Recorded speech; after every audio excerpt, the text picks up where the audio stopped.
एक कहावत है कि सैया भय कोतवाल अब डर काहे का। ये कहावत जिस किसी ने भी कही होगी तो कहने वाले ने सोचा नहीं होगा कि 21वीं सदी में लोकतांत्रिक ढंग से चुने हुए लोग इस कहावत का गलत मतलब निकाल लेंगे। भारतीय जनता पार्टी के महाराष्ट्र के एक सांसद हैं संजय पाटिल। वो एक भीड़ को संबोधित कर रहे थे और तमाम बातों के बीच में एक चीज वो कहते हुए दिख रहे हैं कि वो भारतीय जनता पार्टी के सांसद हैं, इसलिए ईडी उनके पीछे नहीं आएगी।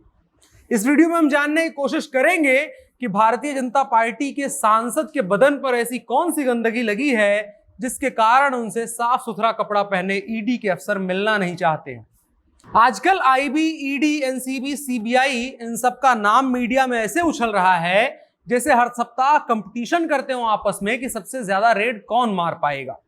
खैर, ये अच्छी बात है, सरकार की कोई तो संस्था काम के चलते चर्चा में आ रही है, लेकिन उनके काम और काम करने के तरीके पर संदेह तब होता है जब सत्ता का एक हिस्सा एक आत्ममुग्ध नेता या ताकतवर आदमी भरे समाज के सामने कहता है कि हमको छू पाएं, इनमें इतनी औकात नहीं, हमारी जांच करें, इनके बस की बात नहीं। तो मेरे दिमाग में बहुत सारे सवाल एक साथ घूमने लगते हैं और मैं भी पूछना चाहता हूं कि नेताजी ऐसे कैसे उछल रहे हैं आप? ईडी के मुखिया बन गए हैं क्या आपके बाप? खैर, मुशायरा कार्यक्रम समाप्त करते हैं, थोड़ा सा सीरियस बात करते हैं। तो महाराष्ट्र के सांगली से भाजपा सांसद संजय पाटिल ने बयान दिया था।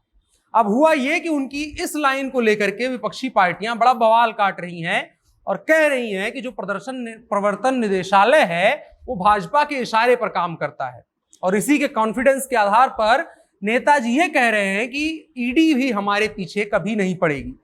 लेकिन यह बयान थोड़ा सा और है। संजय पाटिल कह ये रहे थे कि हमें दिखावे के लिए 40 लाख रुपए की महंगी कार खरीदनी पड़ती है और उसके वास्ते इतना कर्ज लेना पड़ता है कि इसको देख करके ईडी काफी हैरान होगी, इसलिए हमारे पीछे नहीं पड़ेगी। अब देखिए नेताजी, मसला यह है कि आपने सरकारी संस्थाओं का निजीकरण जिस गति से किया है उसी के चलते जनता को मुगालता हो गया है कि ईडी का भी निजीकरण भारतीय जनता पार्टी की इकाई के तौर पर हो गया है। अब चाहे आप 40 लाख का कर्जा लें या मोदी जी झोला उठाकर फकीर बन जाएं, अंदर ही अंदर पता तो सबको ही है कि मामला क्या चल रहा है। उदाहरण देखें तो दैनिक भास्कर के ऊपर एक सरकारी संस्था ने रेड डाली और कहा गया दैनिक भास्कर की पेरेंट संस्था कई सालों से वित्तीय अनियमितता कर रही है और रेड डाली इसलिए गई है। बहुत अच्छी बात है, रेड डाली जाए, सच्चाई बाहर आनी चाहिए। लेकिन ऐसा कैसे हो सकता है कि ये रेड उसी वक्त पर डाली गई जब दैनिक भास्कर कोरोना के मिसमैनेजमेंट और सरकार के खिलाफ खबरें छाप रहा था।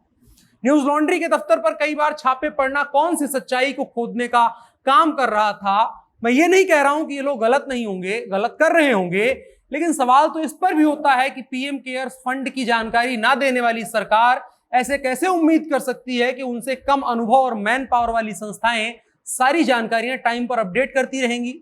रेड तो पीएम केयर्स फंड के भी जिम्मेदार लोगों के यहां होनी चाहिए, जिसमें शायद मोदी जी भी आएंगे, क्योंकि साल भर से ज्यादा का वक्त बीत चुका है और उसके बारे में सरकार को सवाल के जवाब के नाम पर सांप सूंघा हुआ है।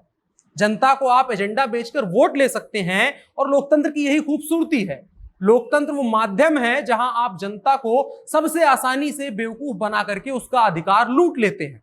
लेकिन महोदय, वोटर के पास इन चीजों का विमर्श करने का समय नहीं है। लेकिन इस सवाल से आप ज्यादा दिनों तक दूर नहीं रख सकते हैं उसको कि क्यों विपक्षी और सरकार के खिलाफ खड़े लोगों के दफ्तरों और ठिकानों पर सरकार के तमाम ये विभाग रेड डाल देते हैं, लेकिन एक भी भारतीय जनता पार्टी या उसके साथ खड़े लोगों का नाम नहीं सामने आता है।